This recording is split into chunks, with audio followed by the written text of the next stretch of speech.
If you were in these stands for Arizona State's matchup versus number 1 ranked Arizona on Saturday, you probably heard U of A chant so loud that you thought you were in Tucson.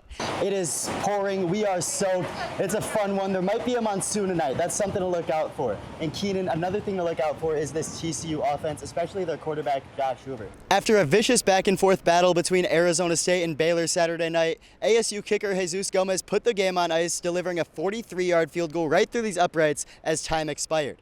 The Sun Devils left McLean Stadium with a 27-24 victory, a 3-1 record, and a kicker on their shoulders. And a couple parallels with Detroit and ASU to activate the Valley culture, and then you guys have the Gritty Tigers. The last 2 years have made some pretty crazy runs, done the impossible, made it to the playoffs. How have you seen the parallels between these two teams?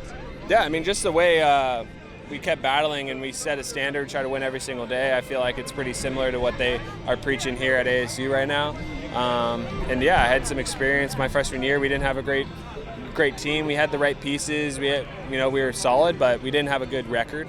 And then we kind of trusted the process, and kept working towards it, and had a better 2019 team. And then obviously 2020 was cut short, but that was the best team of the three probably.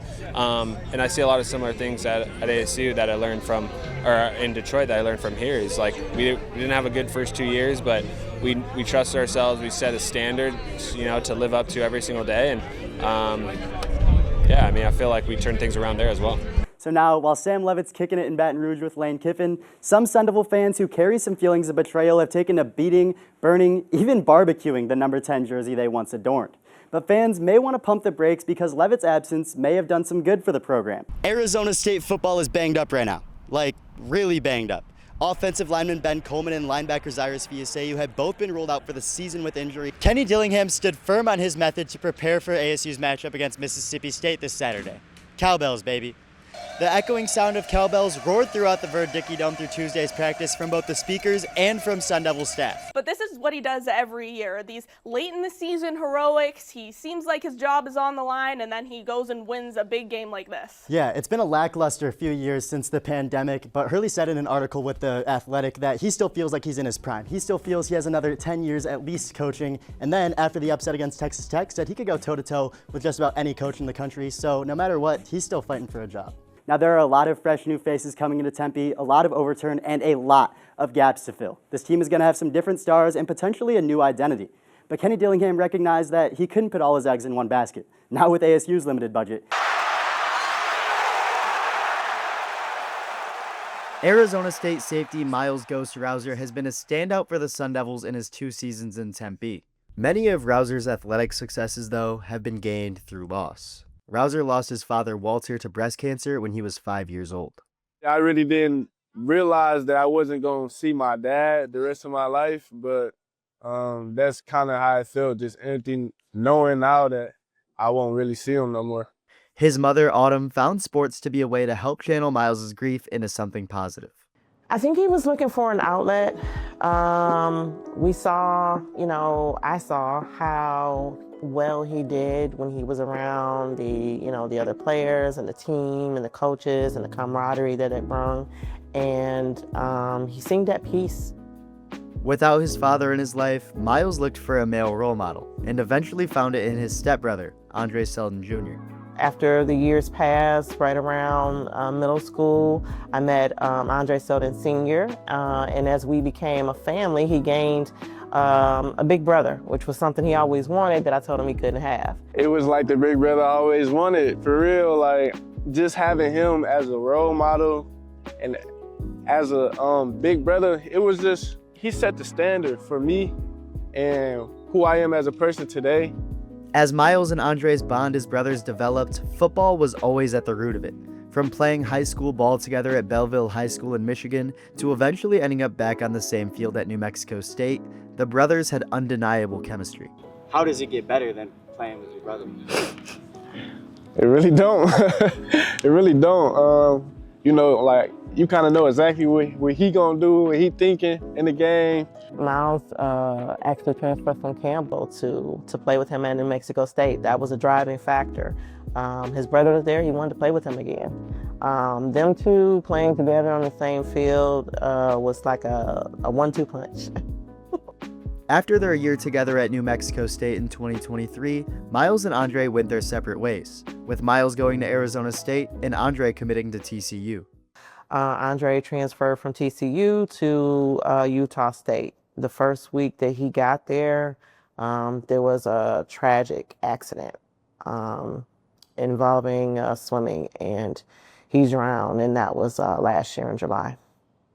More so shocked and surprised at just like the person he was and what he did and how he was a role model for me. I never thought he would be gone. Just every emotion that you could possibly think of. He wasn't just a great athlete, he was a great person. Following Andre's loss, Miles would dedicate his 2024 season to his late brother, a breakout year for him which resulted in a Big 12 championship for ASU. I'd say it was everything. Like, my why was that for last year. You still have to grieve, you still have to process everything. And so I remember having a conversation with him, and it was like, I'm gonna dedicate my season to him. I'm gonna make sure I leave everything out there on the field for him. Now, looking ahead to 2026, Rouser and his family want to honor Andre by sharing his love of football with the next generation. When he was on that field, his goal was that there's not going to be any completions on him. And that's the name of the foundation, no completions. And what we want to do with that is give the gift of football to other players, youth athletes. There's a lot of talent that goes undiscovered just because of cost or just not having the opportunity. We want to be able to give scholarships. We also want to host national camps in his name under the foundation. We started it because Dre wasn't just a role model for me, but honestly for everybody that really knew him. Like, I feel like whoever met him feel like they had to change for the better. And that's honestly what the foundation is for. All my life is really going to be dedicated to Dre. You're only here for a limited time. None of us know how long we're going to be here. Do everything you can to be successful, help others, and be a good person. For Cronkite Sports, I'm Dominic Pasella. Like almost every college baseball player, when Arizona State's Garrett Michel is up to bat, his mind is on hitting that ball over the wall. But for the ASU junior infielder, each home run means a little bit more, $50 more to be exact. Every home run, and I'm honestly probably going to do extra base hits as well. I'm donating money to Claire's Army, which Claire's Army is a foundation that it's based on North Carolina, South Carolina area, but we're trying to get it out here. Claire's Army is a nonprofit organization dedicated to helping families of pediatric cancer patients, started in honor of Claire Ratliff, a girl whose life was taken by stage 4 neuroblastoma cancer at only 2 years old in 2012. My mom's a pediatric oncology nurse. So this foundation is very, very special to me and my family just because with my mom, she's an absolute hero for what she does. And we had a lot of oncology kids and I was kind of drawn to them until I had Claire. She was my first loss. And then I thought, I can't do this anymore because I took care of her every day I worked and she was just a light that shines so bright. She actually enjoyed going to the hospital because she called everyone her friends. From that perspective, we had as good of a time as you possibly could while in the hospital, but we know so much of that was because of the way that people stepped up to help us so that, the stress that naturally came with the diagnosis was as minimal as it could be.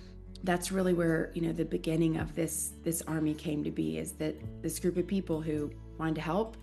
Claire's Army officially started in 2014, donating Claire packages, providing essentials for families at Hemby Children's Hospital and Levine Children's in North Carolina. We started with 1 or 2 Claire packages and meals 2 nights a week, and now we're delivering 100 Claire packages a year to newly diagnosed families.